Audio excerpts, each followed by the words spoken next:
गर्भवती हिरण और चीता। काफ़ी दिनों से चीता एक अच्छा शिकार ढूंढ रहा था। कई दिन हो गए थे, ना उसने अच्छे से कोई शिकार किया था और ना ही ढंग का खाना खाया था। और इसका कारण था उसका टूटा हुआ पैर। वो उसके टूटे हुए पैर के कारण ना ही कहीं ढंग से चल पाता था और ना ही शिकार कर पाता था। इस वजह से वह बेहद परेशान था और सोच में पड़ गया था। अगर ऐसे ही चलता रहा तो भूख के कारण मैं मर जाऊंगा। मुझे इसके लिए कोई दूसरा उपाय ढूंढना होगा। काफ़ी विचार करने के बाद चीते को एक अच्छा सा सुझाव सूझा और वो मन ही मन बेहद खुश हो गया।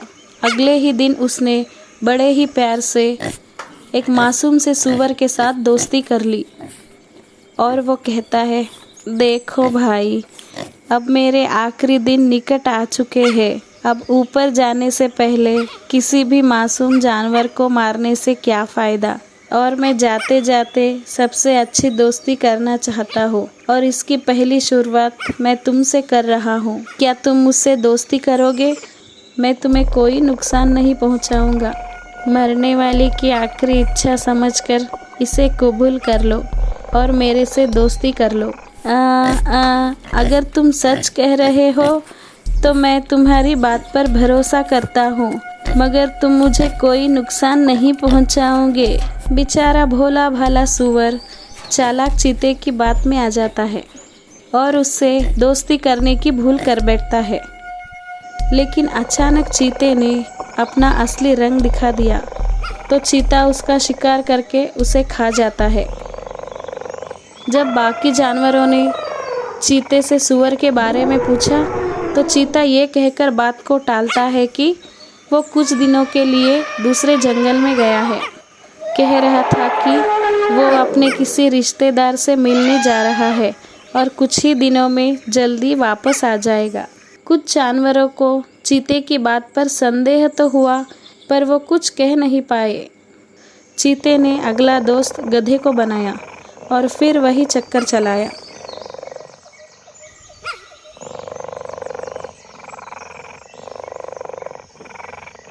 और कुछ दिनों बाद गधा भी दूसरी जंगल चला गया था। अब जानवरों में डर बैठ गया था और वो सतर्क हो गए। अब तीसरी बारी आई एक गर्भवती हिरण की। हाँ, अब तो मेरे मज़े ही मज़े हैं। अब मेरा पैर भी ठीक होने वाला है, मगर मैं रोज़ इसी तरह से अपना शिकार किया करूँगा। कौन बेकार में भागा दौड़ी करके मेहनत करेगा, जब आराम से घर बैठे शिकार मिल रहा हो। अब उस हिरण की बारी, अब उसका शिकार करूँगा। काफ़ी स्वादिष्ट होगा उसका मांस और उसके पेट में पल रहे बच्चे का भी। ये सोचकर ही मेरे मुंह में तो पानी आने लगा है।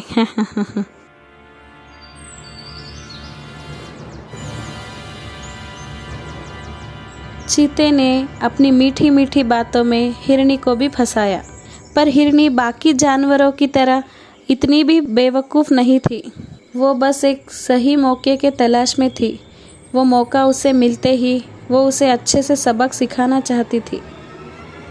और आखिरकार चीता ने अपना रंग दिखा ही दिया, उस पर हमला कर दिया और वो खुद एक पेड़ से जाकर टकरा गया, जिससे उसका जख्मी पैर पहले से भी और ज़्यादा जख्मी हो गया।